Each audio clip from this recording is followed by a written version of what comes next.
Judith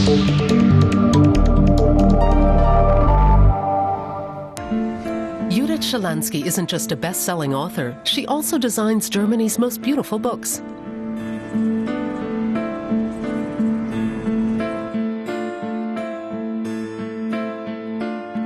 Hidden treasures, exciting journeys, and new adventures unfold page by page. For Judith Schalansky, everything about a book, from the binding to the paper to the nuanced colors, is important.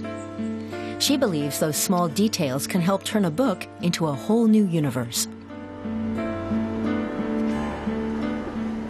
When I'm writing, I already start to think about how thick the book should be, what the format should be, and of course what the cover should look like.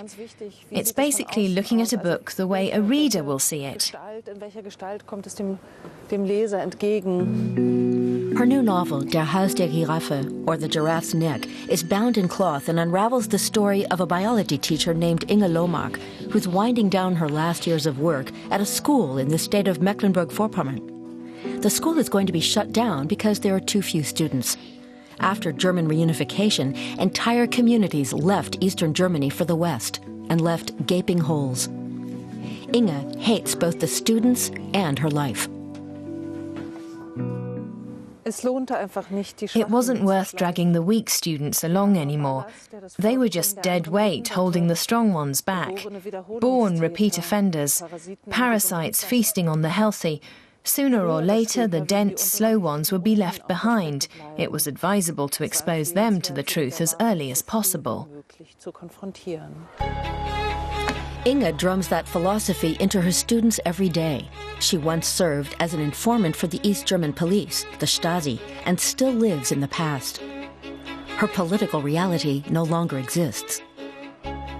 Schalansky skillfully creates the portrait of a woman without trying to justify her morals or behavior.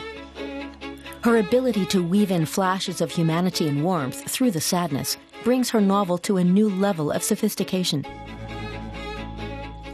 I really like the fact that she's a character who preaches something she can't do herself, which is to change and adapt. That becomes really interesting because we start to see parts of Inge Lohmark in all of us as well. Schalansky is the daughter of two teachers. She grew up near the town of Greifswald in northeastern Germany. She attends to every detail of her work, from the research to the printing process.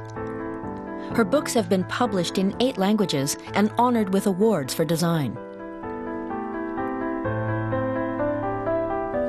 Her 700-page book on typography, Fraktur Mon Amour, is a paean to black-letter fonts. In Atlas of Remote Islands, 50 Islands I Have Not Visited and Never Will, she takes a journey through unexplored territory. My books give me a chance to work through personal obsessions.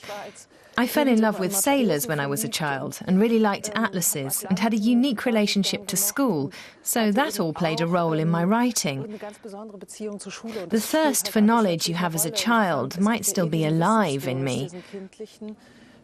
All my books are actually research projects on topics I want to explore. Compromises and ugly designs are pure horror for Schalansky. There are books where the paper hasn't been bound correctly. That's so important. Sometimes it's so extreme you can't even open them.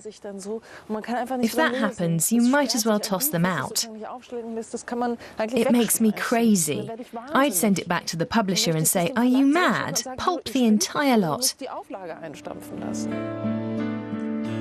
Some people think she goes too far, but Judith Schalansky calls it passion.